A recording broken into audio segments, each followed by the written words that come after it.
کہ 9 اپریل کی رات آخر وہ کون سا ناکردہ گناہ تھا جس کی وجہ سے عمران خان صاحب کی حکومت تل پٹ کر دی گئی؟ کچھ تو تھا جس کی وجہ سے اندرونی اور بیرونی کان ایک دوسرے کے ساتھ ملے اور ایک مداخلت یا سازش یا آپ اس کو جو بھی کہیں وہ تیار ہوئی. کچھ تو تھا جو 7 سمندر پار بیرونی آقاؤں کو عمران خان ناگوار گزر رہا تھا. کہیں ایسا تو نہیں تھا کہ اقوام متحدہ کے بیچ میں یہود و ہنود و صہیونیوں کے بیچ میں کھڑے ہو کے یا کنابد و یا کنستعین کسی کو اچھا نہیں لگا؟ کہیں ایسا تو نہیں تھا کہ جب عمران خان نے وہاں کھڑے ہو کے کہا کہ اینڈ وی ول فائٹ اور یہ بات کسی کو ناگوار گزری؟ کہیں ایسا تو نہیں تھا کہ جب ویسٹ سے انگیج کیا گیا اور بتایا گیا کہ حرمت رسول مسلمانوں کے لیے نبی پاک صلی اللہ علیہ وسلم کی حرمت کیا معنی رکھتی ہے، اور پہلی بار ایک عرصے بعد مسلم امہ سے کوئی لیڈر پیدا ہوا جس نے مغرب سے انگیج کیا، مغرب جس نے ہم پہ ٹیگ لگایا کہ اسلام یا مسلمان دہشت گرد ہیں، انگیج کیا اور ان پہ یہ بات منوائی کہ 15 مارچ کو ہر سال اسلام اینٹی اسلاموفوبیا ڈے جو ہے وہ منایا جائے گا کہ اسلام کے خلاف جو سوچ پیدا کی گئی ہے اس سوچ کے خلاف اقوام متحدہ ایک دن منائے گی کہ اسلام امن کا مذہب ہے. کہیں ایسا تو نہیں تھا کہ جس خواہش میں لیاقت علی خان صاحب اس دنیا سے چلے گئے اور جو کوشش بھٹو صاحب کی بھی تھی کہ پاکستان ایک آزاد خارجہ پالیسی بنائے گا، جب عمران خان صاحب روس گئے ظاہر ہے کچھ لوگوں کو اچھا نہیں لگا. کیا عمران خان صاحب روس اپنی صرف من مرضی کے لیے گئے تھے یا انہوں نے اس وقت کی تمام مقتدرہ کے ساتھ اور تمام اپنے تھنک ٹینکس کے ساتھ انہوں نے مشورہ کیا تھا؟ بے شک مشورہ کرنے کے بعد پاکستان کے مفاد میں گئے تھے. اگر ایک آزاد خارجہ پالیسی ہو، کیا یہ نیوکلیئر اسلامک اسٹیٹ پاکستان کا حق نہیں ہے کہ وہ اگر امریکہ سے تعلق رکھے دوستی کا تو وہی تعلق وہ روس سے بھی رکھے اور وہی تعلق وہ جرمنی سے بھی رکھے اور وہی تعلق وہ ترکیہ سے بھی رکھے اور وہی تعلق وہ اپنے بڑے بھائی سعودی عرب سے بھی رکھے؟ آزاد خارجہ پالیسی نان الائن مومنٹ کا حصہ بن کے ہندوستان تو ترقی کر گیا کولڈ وار میں. ہم کولڈ وار میں جب مغربی بلاک کے ساتھ جڑے تو اس نے ہمیں کیا دیا؟ سوائے کنگستی کے، سوائے غلامی کے، سوائے بھوک ننگ افلاس، سوائے کلاسنکوف کلچر، سوائے ہیروئن کے اور سوائے نوجوانوں کی تباہی کے آپ مجھے بتائیں کیا دیا؟ تو آج اگر عمران خان صاحب اور ہماری حکومت روس سے اور چین سے بھی تعلق مضبوط کر رہی تھی اور ویسے سے بھی کوئی لڑائی پہ نہیں تھے، ہم انگیج کر رہے تھے، تو پاکستان تو ترقی کر رہا تھا. آج جو ملک کی حالت کر دی گئی ہے کہ 8 فروری کو قوم نے ایک فیصلہ کیا اور بجائے اس کے کہ اس فیصلے کو مانا جاتا، بجائے اس کے کہ اس فیصلے کے سامنے، عوام کے فیصلے کے سامنے سر تسلیم خم کیا جاتا، اس ریجیکٹڈ شدہ لیڈرشپ کو لایا گیا جن کے بڑے بزرگوں نے پچھلے 30-40 سال میں پاکستان کو سوائے تباہی کے کچھ نہیں دیا. اور اس سے بھی زیادہ افسوس کی بات یہ ہے کہ جب کوئی شخص کسی شخص کی چوری کر لی جائے، کسی شخص پہ ڈاکہ کے گھر پہ ڈاکہ پڑ جائے اور وہ اپنی چوری کا مال برآمد کرنے کے لیے ایس ایچ او کے پاس جائے، تھانے میں جائے اور تھانے میں اسے ہی پکڑ کے مار دیا جائے.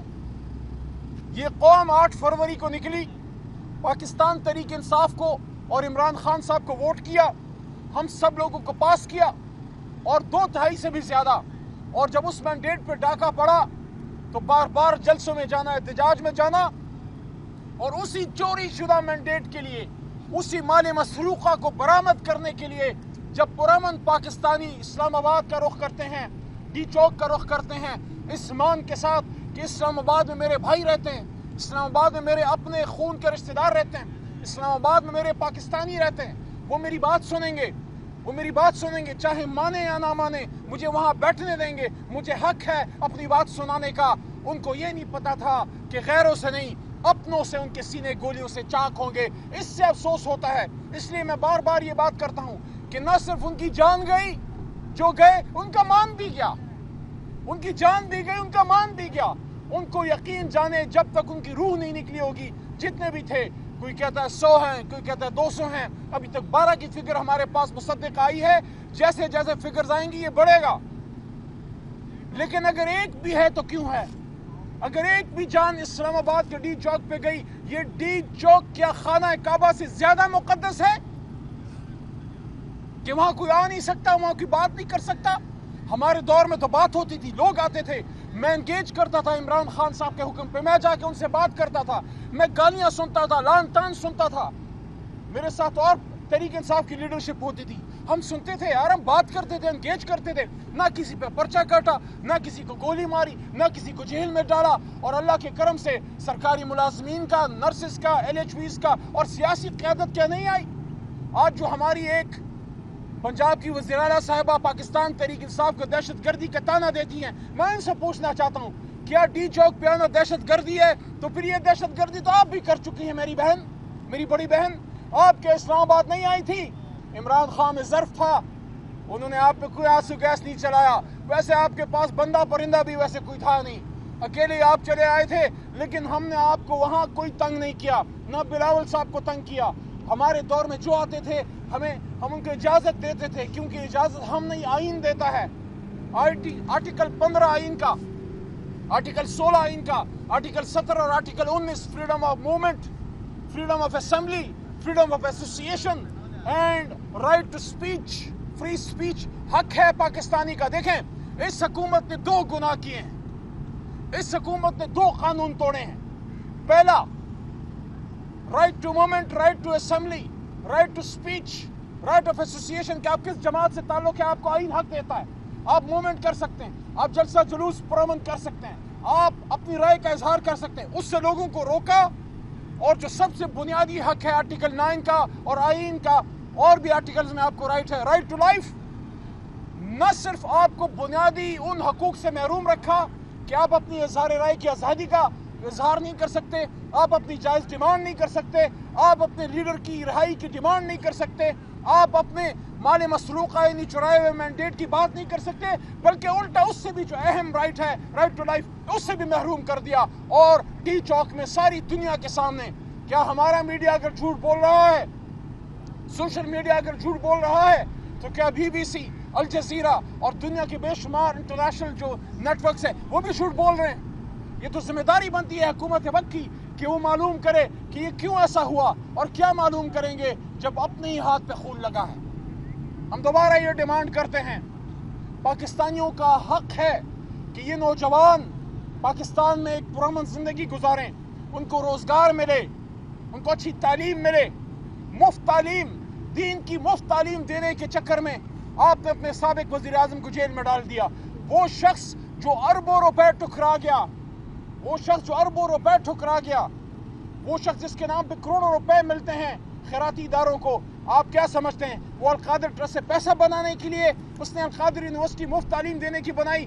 شرم تو آپ کو نہیں آتی کہ آپ شرم کے ہمارے القادر کا نام نہیں لے سکتے؟ آپ کہتے ہیں 190 ملین کیس. 190 ملین کیس نہیں ہے، القادر کیس ہے. بچوں کو بتائیں کہ القادر یونیورسٹی سابق وزیر اعظم بنا رہے تھے کہ ہمارے ملک کے بچے مفت تعلیم حاصل کریں. اگر اس نے پیسہ بنانا تھا تو کیا شوکت خانے میں نہیں بنا سکتا تھا؟ نمل میں نہیں بنا سکتا تھا؟ وہ کرکٹ میں نہیں بنا سکتا تھا؟ مجھے خود ایک دفعہ خان صاحب نے کہا کہ 10 سال میں مین آف دا میچ رہا، اڈیالہ میں 20-22 دن پہلے.